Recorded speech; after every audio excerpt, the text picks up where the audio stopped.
लहजा।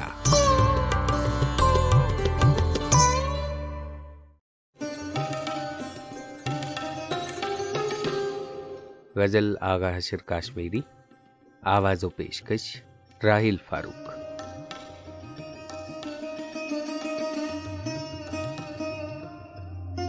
हाँ साकिए मस्ताना, भर दे मेरा पैमाना, घंघोर घटा है या उड़ता हुआ मैं खाना।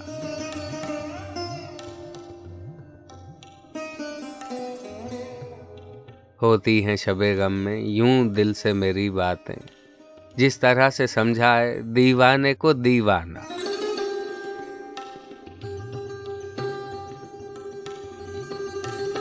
क्या तुमने कहा दिल से, क्या दिल ने कहा हमसे, बैठो तो सुनाए हम एक रोज ये अफसाना।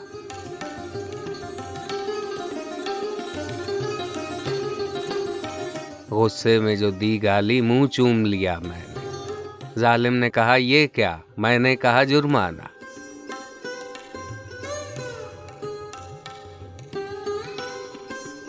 मुतरिब से ये कहता था हशर अपनी गजल सुनकर, है मेरी जवानी का भूला हुआ अफसाना।